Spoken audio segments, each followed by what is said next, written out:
Here we meet again. Another episode of Two Writers Talking Shit. And today we have an amazing writer. Her name alone is absolute epic. I've never heard a better name. I know. She makes me want to change my name. I am going to change my name. Let me change your name. Lucy Luna in the building. Hello, guys. Thank you for having me. We're excited. Thank you for being here. Yes. And real quick, let me just say, side note, we both know Kayla, producer, Final Draft Pass. She was one of the first people to write an article on me. Maybe on you too, because it was Rise to the Ranks or whatever. Okay. But Yeah. Side note, I do want to say, you don't know this, but you kind of were an inspiration early on, because I remember she was one of the writers I followed on Twitter early. And she was like in the mix, and she was like placing in fucking contests and doing all this shit I wanted to do, you know, like ISA, Austin, Screen, all kind of shit. And I got to like watch her rise, and it kind of inspired me to be like, okay, let me go ahead and enter these fellowships. So, And now we're both here. we started from the bottom, now we're here. Now we're here on this podcast. So real quick, you were telling us about your background and immigration, all that. Do you want to give us a quick little story about your process of like getting into screenwriting? Yeah. So I always loved writing. I didn't know that I loved it when I already was loving it. I was writing short horror stories when I was a little kid. I was inspired by, I don't know if you remember these books, Goosebumps. Yeah. So that was like my first kind of... R.L. Stein. Yes! Okay. All right, Mel. Exactly. With the assist. I read the books, I watched the shows, and I mean, I was a little kid and I was just starting to do that. And also my mom, she's a family doctor, but she was a medical examiner at the time. So I feel like I just had all this horror inspiration, and I started just writing. And then I started getting into movies, horror movies as well. I started with Scooby-Doo. Then I transitioned, to What a horror movie that is. watching Scooby-Doo as a child. And then, of course, I graduated to Halloween and Scream and all those classics. And it was, I can't remember what movie it was, but, back in the day when we had DVDs, behind the scenes, they had this little clips, and it just blew my mind that to see people on set running around, and I was like, someone wrote this. And that's when I was like, I want this power. This is what I want to do. So I started to transition from horror stories to scripts. That's dope. I didn't know it was horror that got you into it though. Yeah, I've been obsessed with it for a long time. I think now, as I am maturing as a writer, I realize that my sensibilities are more for thrillers. I consume both, but when I write, every time I want to write a horror, a thriller comes out. I've worked in horror shows and a horror film as well, but if I am allowed to choose, it just a thriller comes out. But yeah, it's my passion. What's your favorite horror movie of all time? The Orphanage. Oh shit. Oh. Yeah. Sounds scary. You have to watch it. It's a Spanish movie. Okay. Yeah. Now, when you say that your mom was the medical examiner, like, do you mean that, like, you could go down to the morgue, like, CSI style, and, like, you're looking at the bodies, and it's like, this was a blunt force trauma to the head kind of thing? Yeah, my mom would open up the bodies and come up with a conclusion of how they died. So that impacted me, like, on many levels. From being scared as a little girl, I was like, oh my God. I remember this time where I didn't want to go to sleep because I thought I was gonna just not wake up. And I remember that being like 2 months, like a 7-year-old, traumatized, and I tell that to my mom, and she's like, no, it was just like 3 days. but that was like the only thing that I think was a little shocking, but I think it helped me I don't know, see death as a more natural thing. My mom always, I still cannot believe that she did this, but she would just be so thoughtful and just like, no, I'm here to give answers to someone so that they can go and grieve, as healthy as they can. Just giving answer to people. But I mean, yeah, from coming down, in the morning to have breakfast and my mom just forgetting to put a photograph away or something. Oh my I'm like, God. And I'm like, oh, my mom, I'm just gonna throw up right now. And she's like, no, look how beautiful the brains are. This is how they look. Anyway, Wow. yeah, she's like absolutely passionate about that. My. Yeah. So what was the script that kind of changed your life as far as, because I know you were writing and doing stuff like that, but like, what was the script that changed your life as a screenwriter? Not a horror. See? It's a road trip movie, Sophie and Valentina.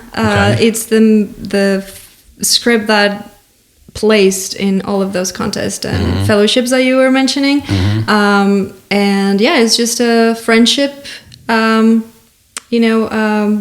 trip movie, very small, very intimate. And I loved it. I mean, I didn't know I could write drama, or character.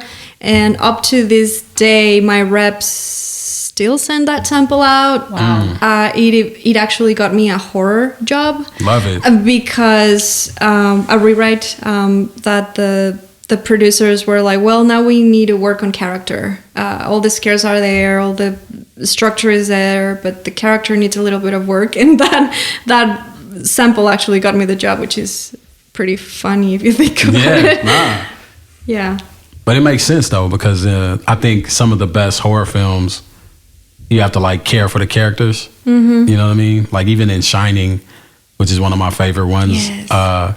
It's like you do spend a lot of time with like Jack and like, you know what I mean? And like with the kid and like, so it's like, the character development. So it would make sense where it's like, okay, cool. And even horror now, like horror is so popular now. And like, I think the audience is a lot smarter now. So it's like, you do need that character work in the horror film. So it does make sense. What made you apply to fellowships, or what made you apply to HBO Access? Were you just entering everything? Because I was entering everything. That's how I ended up in Nickelodeon. But like, like, how did you end up getting into HBO Access, and where did you start finding all these contests and shit? Anyway, there was a time where I also was entering everything. It's kind of dumb looking back at it, right? But I mean, after that, I think I did my research on what the actual competitions that I would see writers that want getting traction or getting careers. I actually could not apply to fellowships before having my visa because I'm an immigrant. I'm from Mexico. So I think as soon as I got my visa, I'm like, I'm finally applying for this, because the reason why you can do that is because some of the fellowships give you a little bit of money, so you need a social security, which you don't have if you're not allowed to work here. So once I got that, I'm like, okay, I'm gonna do this, and I chose only 2 fellowships, and I got both. It was HBO and Screencraft. wow, shit, Wow. Unheard of. yeah. 2 out of 2. 2 out of 2, yeah. No pressure. No pressure. Well, I mean, I think I would have applied to others if those didn't work out. But it was also the timing of the deadlines that those were the earliest. So that's how I chose them. And shout out to homie Darnell Brown, who's also in the program with you. That's my homie. He worked on like Mike Tyson and something else. Like I was super happy for him. He's wonderful. We still have an HBO Fellowship text chain, and Darnell he's not gonna hate me for saying this, but he owns it. He sends the longest messages. Sound like me. That's probably like our podcast thing. And we love it. We always love reading Darnell's Bibles. Wow. Bibles. So Lucy, you've won like a lot of screenwriting contests. What were you able to get from winning those? Like, did that open any doors for you? Yes. So I initially the Screencraft Fellowship got me my reps. And the HBO Fellowship, they could have also done that. They did that for many other writers, but I feel like it was a perfect combination because that one helped me develop a pilot that, again, still goes out and gets me jobs. So it definitely jump-started like my career. It got me, I think the HBO Fellowship as well got me my first staffing job, if I remember correctly. If not, my manager will be like, no, it was me. But maybe both. But definitely, it definitely puts all the spotlight on you. I think we were all getting jobs. And it was actually the only generation that I think none of us finished the fellowship because we were getting staffed. And then being pulled out, Yeah. That happened in Nickelodeon. It was like, I was last though. Like it was like, all right now, God damn it. One of y'all got to fly off the porch. But we finally ended up getting staffed at the bottom.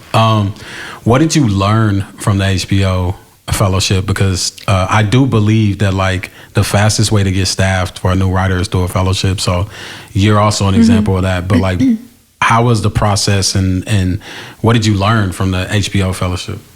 I learned to pitch myself as a writer, which I think is very, very important. I learned to interview for jobs. And I learned to find my, I want to say voice, but honestly, I don't even know what voice is anymore.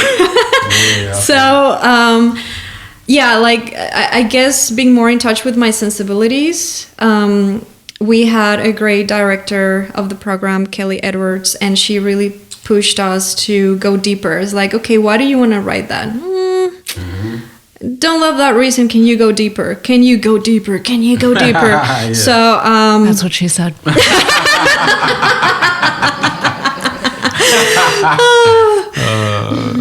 Yeah. So it was pretty fulfilling as a writer to be like, wow, I didn't know I could go deeper. You know, find just new shades of your own writing that you didn't know you had. But definitely business wise, I think pitching myself and learning to interview pretty much. And how do you pitch yourself? So I talk about how I grew up. I talk about my mom, first of all, that she was a medical examiner and how that traumatized me. It did not. It really did not. But then, I also talk about growing up in Mexico when the cartel was on the rise and just going to bed and hearing gunshots like 3 blocks away and that being normal. My brother just being like, oh, stay away from the window. Fuck. It's just, exactly, it's fucked up. So I realized that I lived within fear. It was until I was here walking in Burbank at 10 p.m. I was like, wow, I feel safe. Compared to there, for sure. Yeah. And so I was living within fear, and I realized that I love exploring fear, and I love exploring what fear does to people. Whether it is going through fear to find love, to find bravery, to find other parts of yourself. And I think that is why I lean so much to horror. It's of course the on-the-nose type of genre that you could do, or thrillers. But I also apply it on the dramas that I write. I absolutely love exploring fear in all its shapes and forms. And that is the pitch. I wouldn't be able to do that because I actually was like, I don't know how to connect fear to this drama that I have. And it was Kelly. Pretty much I was like, well, I think that's what you're doing. And now I just said it. I actually think it's smart. And I also learned that through my fellowship because I do feel like as writers, it's hard to talk about yourself and your writing. You know what I'm saying? Like I think, and also figuring out how to pitch yourself because like shit, we're used to being in final draft and like writing. So it's like, I'm not really thinking about what the fuck my voice is or what I write. And I think in the program, they do kind of teach you to like, okay, one thing I noticed for myself is like, these are the pieces of writing I've had. What are the connecting themes and shit inside here? And it does help you when you like show up and you're like, this is what I write. You know what I'm saying? These are the topics I'm interested in, because it helps the executive or the showrunner or whatever just be like, oh, I could get Lucy to do this. You know what I'm saying? Yeah, yeah. I think it's more about telling, kind of connecting your experience to your voice and your passions. And it sounds very simple, but it's actually kind of hard to get there. Yeah. But this is a great exercise for any writer to do, and you can do it on your own. And like, you can also like, you know, try out your personal logline, like on your friends, you know, like have them like give you feedback. You also said that the fellowship taught you how to interview. So what tips can you give our listeners? Well, I think what I learned the most was sort of finding your own experiences that matched the show. So of course I told the story of the medical examiner when I interviewed for my first show that was a horror. Immediately it's like, well, I actually kind of exaggerated a little bit. I was like, well, I grew up in a morgue. And it was like, what? Hey, listen, do that shit, sell that shit.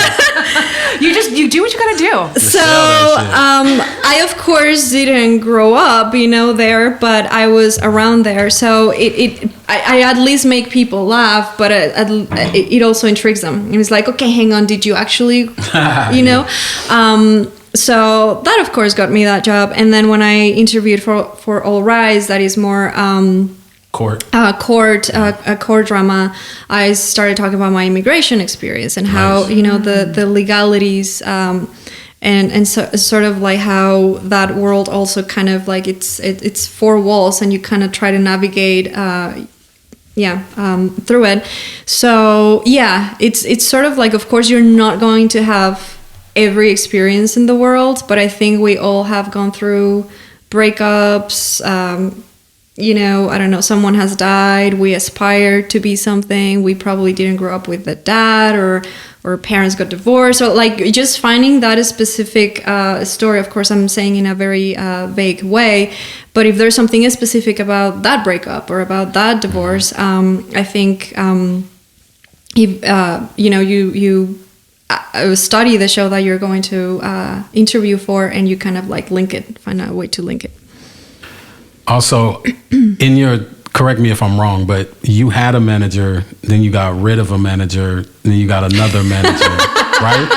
Yes. Okay, so the only reason why I'm bringing this up is because I do, you know, listen, a writer friend of mine texted me 2 days ago, he fired his rep. You know what I'm saying? Another one, I had to talk out of firing their rep just because, but for the listeners out there,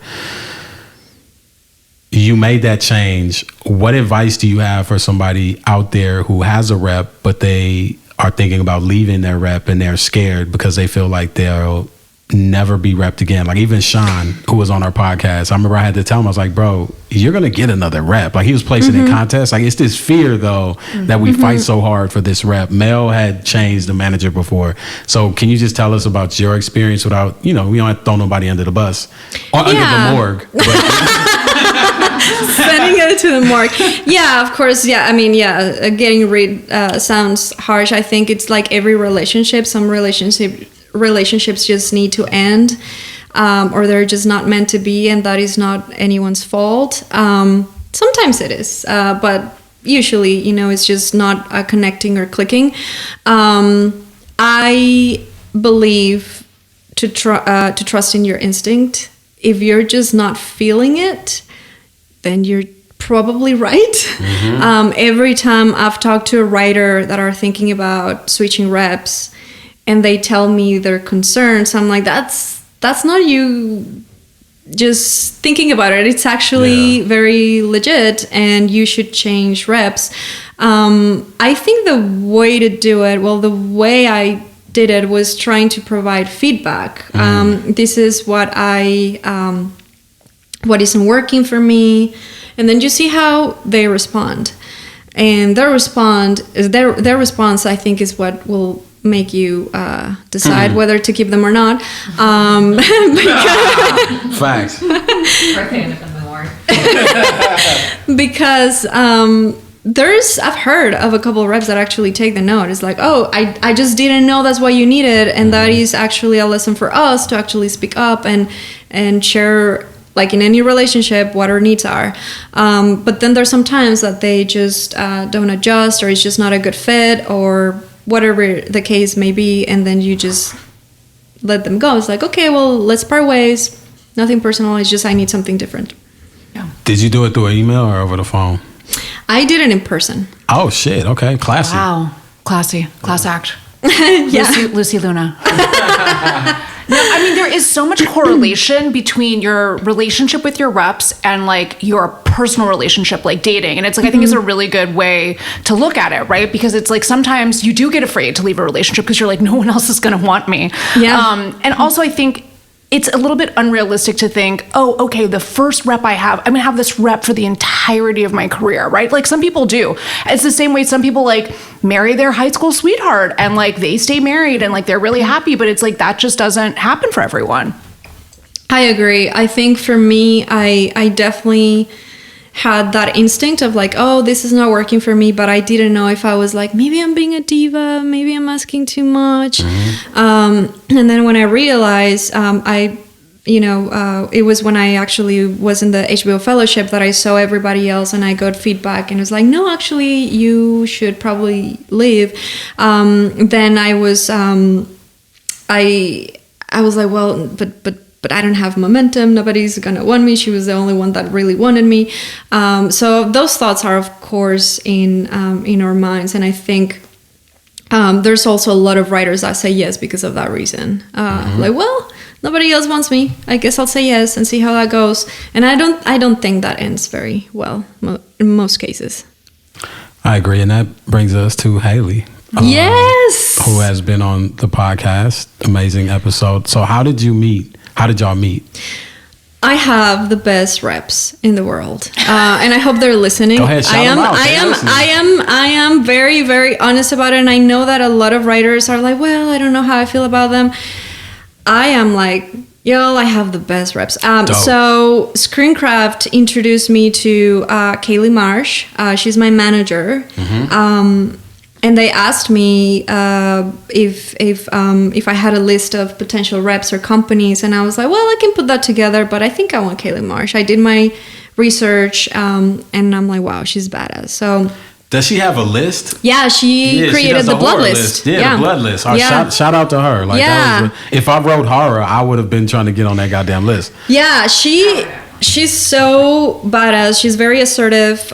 She's a hustler, and at least back then I was very shy, very not assertive. And I'm like, I need someone that is. That's smart though. She, thankfully she liked me. And so she signed me, and right away, actually, she put me in touch with Haley and Nathan. Nathan Deremer. He is my agent for TV, and Haley is my agent for features.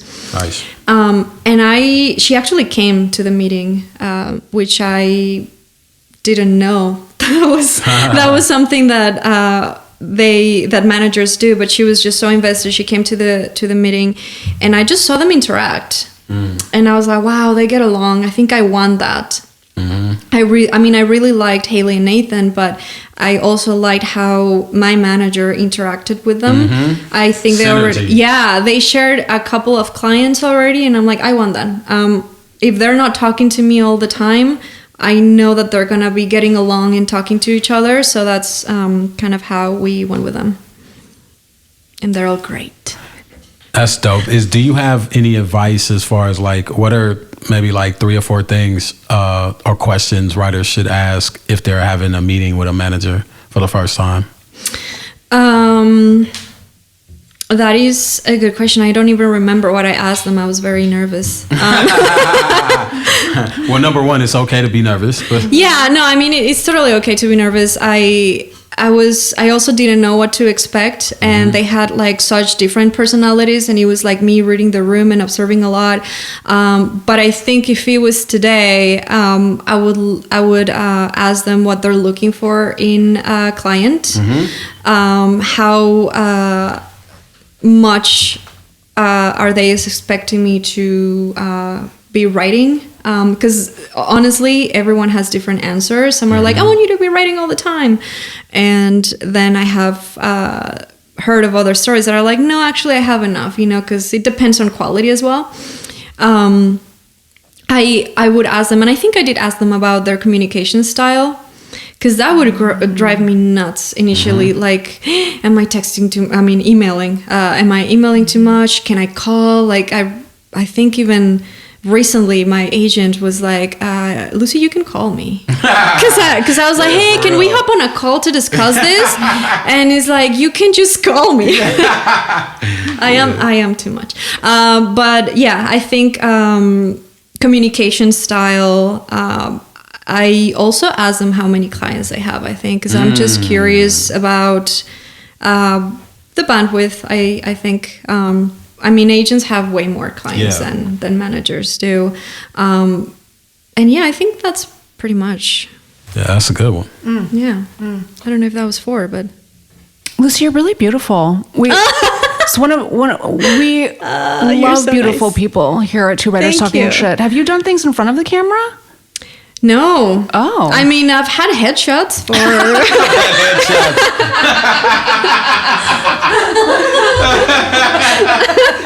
For writing. I don't think I have, and I think I would go crazy if I love being behind the camera.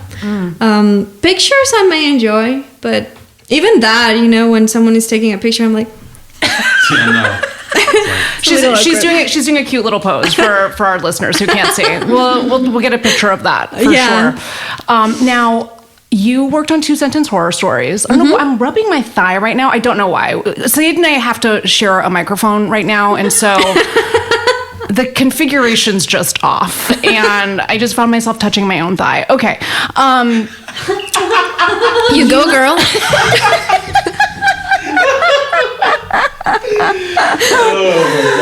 Okay, you worked on 2-sentence horror stories. Now, I developed a TV show with a production company who made that show, and so that was kind of like one of the shows that they were like, "Look, we're doing something." So, what was your experience like working on that? It was my first room, so I didn't know what to expect. And for me, it was lovely. It was a little bit messy in the sense that the showrunner had to leave in the middle, and then another one had to replace him, and then. Oh my God! You know what's crazy? This just came to me. This is a little bit okay. A friend of mine, I won't name, had interviewed to be a showrunner on 2-sentence horror stories and had never been in a writing room before. Oh, my friend did not get the job. Anyways, please continue. That is interesting. Maybe that is why. But honestly, it was a very intimate group, very small, and I'm still friends with all of them. So I think it was, for a first experience, it was the best that it could be. Also, I got staffed alongside Melody Cooper, who is one of my dearest friends. She is also part of the HBO Fellowship of that generation. And we were walking out of Warner Brothers one day doing fellowship things.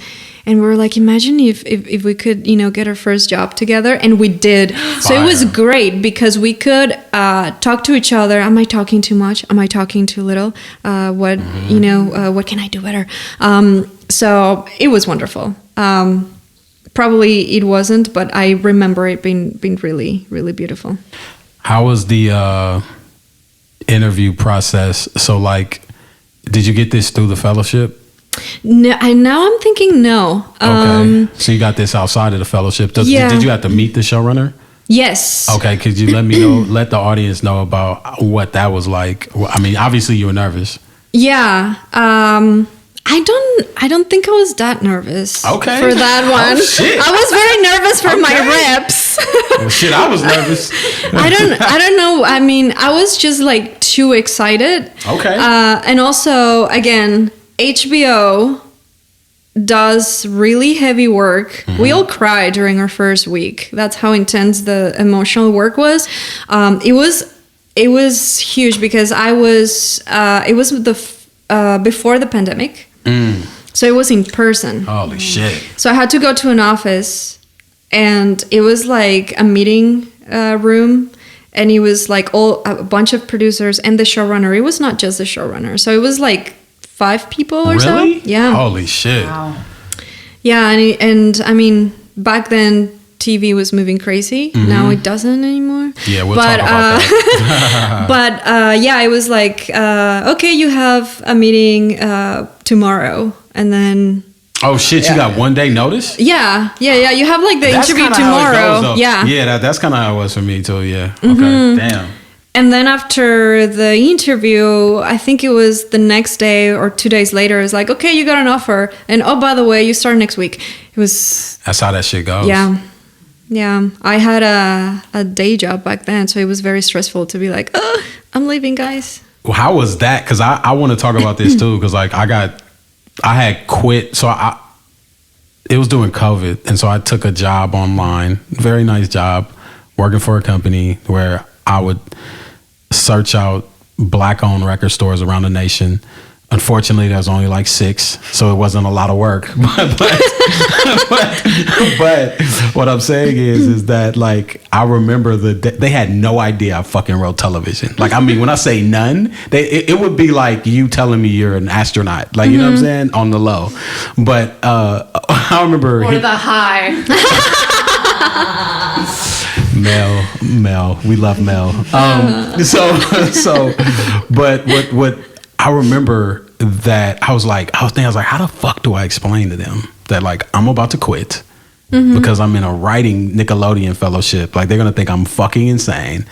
But so I just want to know, what was your process like? Did you just say, I'm out, y'all, peace, or that what you do? Well, I was working for a remote company, and honestly, I was very, very lucky because it was a startup. So at the time, it was like 30 people, and we all knew each other. So everybody knew that I wanted to write. Okay. And when I got the job, they were able to give me a leave of absence. So the first couple weeks, I was doing I was allowed to do that day job like at night after the room, and then I just left.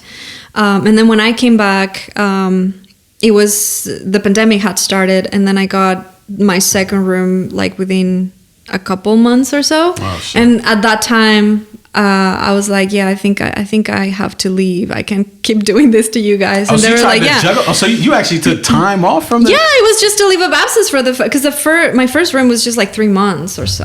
So they were like, yeah, we'll give you 3 months, and then you come back and you'll be back. So when I came back, I got another job again. So I was like, okay, I can't ask for that again. I'm just gonna leave. Yeah. I've never heard a story like that ever in life. I think most writers would have been like, I'm out. Like you said, I ain't coming back. I'm in my first room. Well, I just didn't think I would get another job right That's away. real. Okay. Yeah. I mean, well, that's like being rational. Everyone else would be like, reality. eat my dust, you know? Yeah. I mean, like, Sayed, how did you quit your online demanding Black record store? Search? Like I was the Sherlock Holmes of Black record stores. Google. That's what all I did all day. But I had to call them and talk to them though still. But no, I was just like, I know this is gonna sound weird, but because it was around the time where they're gonna re me up too for the job, and I was just like, look, I know this is gonna sound weird. I know it's gonna sound out of nowhere, but I got into Nickelodeon TV Writing Fellowship, and then I was like, and I can't come back. I'm sorry. I'm gonna go for my dreams. Thank you for allowing me to have a job and get off unemployment, but I was just like, I gotta go for my dream. And he was just like, damn, I didn't even know you wanted to write, but okay. Yeah. Mic drop from somebody. So that's the other way you could quit. Like, you know what I'm saying? But I feel you though. Look, it's hard, and I think what Mel is attesting to is like, I hear like it's hard to get your first job. It's even harder to get the second job. And so the fact that you went from like one room, so I could understand your hesitation to quit the job, but then you went right to another room, which is rare. So I get it. Yeah, it was shocking because it was also a pandemic. So it was like a 3-month gap where nothing was happening and everybody was figuring things out. But I was also very surprised because I was like, I don't think I'm gonna get another job that quickly. Everybody just keeps saying how hard it is. And I think it's until now that we are finding out how hard it is. Yeah, speaking of that, how did you survive the strike? And what do you think is different now in the TV space? How do you see it this year? How are you approaching it this year? Everything is very slow right now. I keep hearing that there's no jobs and everybody needs jobs. So the demand is crazy. And I was able to survive the strike because I was very lucky. I had 2 seasons, actually 3 jobs back to back. So I was able to save money. And I'm very, very fortunate because I'm still able to survive because of that. So yeah, it's good to be employed. But now, I mean, I've been hearing of many writers that are interviewing for jobs that are like, oh yeah, well, this show is going to start in the fall. It's like, what? When back then, it was hearing about the job, interview next day, you start in a couple more days, and now everybody is just taking it very carefully, I guess. I cannot even start to imagine what's going on behind the scenes, but it is very, very slow. But I also think it may be a good time for features. So that is also what I'm hopeful for, but I don't know. We'll see, I guess. What tips do you have for saving money? Because another male personal. We gotta have like a drop for the male personal question. The people want to know, Saeed. The people is me. Because I'm amazing at spending money, like nobody's better. But saving, give us your tips. Maybe not having it for many years to the point that you're so scared you're gonna not have it again. So that actually made me very, very conservative with my spending. And he was actually my manager, again, Kaylee Marsh, who was like, girl, you gotta start enjoying your money as well. Get yourself the car of your dreams. Get yourself a massage. As long as you're saving, I think you deserve to spend that money. So the smart thing that I did, though, was to not invest. Everybody was telling me to invest. Yeah. And I was like, well, there's a strike coming.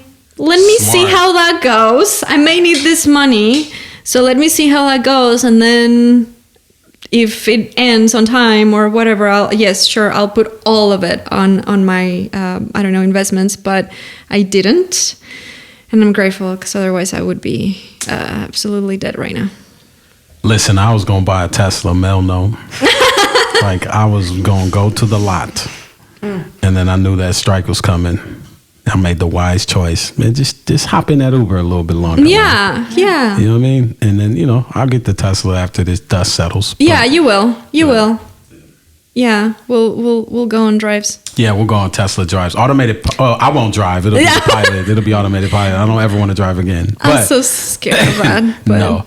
All right. So I noticed also, speaking of features, on your IMDb, you've written a number of shorts, right? Yeah. Okay. So what did you learn from that process? Because we had Sade on here. We have other people who've done shorts. I actually think shorts are going to be coming back and more important because of the shrinkage that's going to happen in television. I think they're going to stop doing niche shows like Atlanta, Rami, Reservation Dogs, which is going to open up the opportunity for independent creators to work inside and outside the system. And outside the system, we can make those niche stories.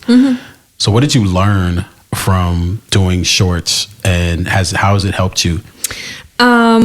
Well, disclaimer, I only consider one of those shorts to be a real short because that's a short film that I decided to write and direct because I wanted to see if I could do horror or if I would cringe when I would watch it, because horror is hard. So it was very, very. I learned to be economic in everything: production, cast, everything. So that was good. It's almost learning to edit as well, right? Like less is more. So that was a good experience. I don't consider myself a director yet. One day I would love to do it, but it was mostly like just an experiment for myself. And the other shorts were all in Mexico. Okay. So those were before I actually studied anything. Okay. So it was just me shooting the shit. It was, but I learned leadership skills. I did learn that I could rally people and just get people excited. So that is all I took from that. The reason why they're on IMDb is because immigration asked me to. So otherwise, I don't think they would be there. Yeah. Spoken like a true director as far as organizing people and stuff like that. So that is dope. Do you have any advice? Like, if you can give us 5 things that if a writer's about to get staffed soon, do you have like 5 things that you can tell us that would be helpful for that first day or first week in the room?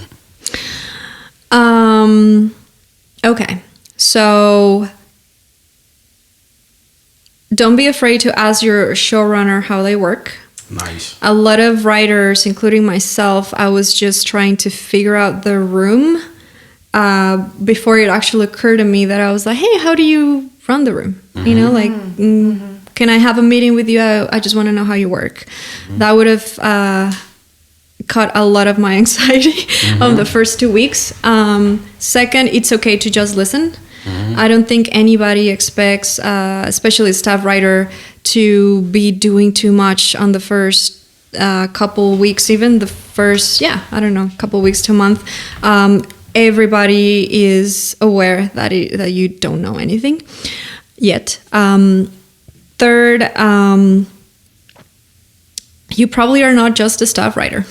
And I say this because it could be wrong for many other showrunners, but in all the shows that I've been on, they expect me to contribute the same as any other writer. It doesn't matter, regardless of title. So if you have a good idea, definitely don't be like, oh, but I already spoke this morning. Because there's this thing that people say, like, speak one time before lunch and one after, and that's it. I'm like, no. But that brings me to the fourth that I think is listen. Listen, a lot of us are so excited to also show off a little bit. You know, it's like, yeah, this is the reason why you hired me. I have great ideas. But sometimes we tend to interrupt or tend to cut people off because we're just excited to, share our ideas. And honestly, when it starts going around the room, maybe by that time, your idea just doesn't fit anymore. So just listening, I think it's important. And then the fifth, I would say, take care of yourself. I think it's really important to decompress. I know there's a lot of work that goes outside of the room, research, reading, but if you can actually just not work, do it. I think it's very important. Facts. All right, so we usually close out with this question. I want to ask the closer. Oh, you want to ask it? I'm going to ask the closer. Oh, I love it. I'm going to ask the closer. Hold on. We are going to pivot. Let me move out the way of the mic. Here we go. Lucy, in closing. Melanie. Yes. Tell us 3 things you're watching, reading, or listening to that you absolutely love. Just one of each category. Ooh, I am watching Griselda. I'm on that next week. No, I'm about to watch that. No, I haven't seen it yet. Guest star. No, okay. No. Yeah. It's me and Sofia Vergara. But no. Next week I'm gonna start on that. But go ahead, please. Amazing. Yeah. I'm gonna ask who that is once we are done with this. So a friend of mine is actually plays Dixon. Oh, shit. So I'm like, yeah, I'm absolutely going to watch you, and I am enjoying it. Halfway through it, so it's really nice to see Sophia do something different. I'm very, very proud of her. Listening your podcast. Yeah. You okay? We okay? That's what I'm talking about. I actually, I am a fan. I do listen. I drive my drives. I live in Playa Vista now, so all my drives are kind of long. So you guys keep me company. Appreciate that. In reading, I am actually reading right now. I tend to read multiple things at once, but according to what mood I'm having. Fleischman is in Trouble. I love that show, though. Side note. I love the show.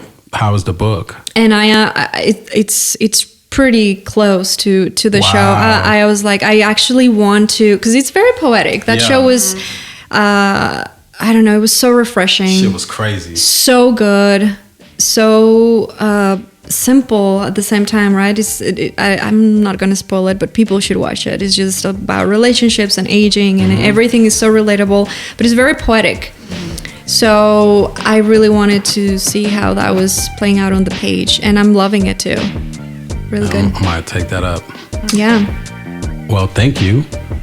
Thank you, Lucy. Thank you, guys. Two Writers Talking Shit. How can people find you? Are you on Twitter? I don't. Or is it called X? It's called X now. Huh? Do I have to call it X? I mean, I have everything, but I don't use anything except for Instagram. Is lucy.luna. Okay. And I use Threads, which is the same. If you message me on Twitter, I may get back to you next year. I just don't open the app anymore. But so go ahead and slide right on into those DMs. You'll be there forever. All right. Well, look, appreciate you coming by. Mel, where can they, write a comment or?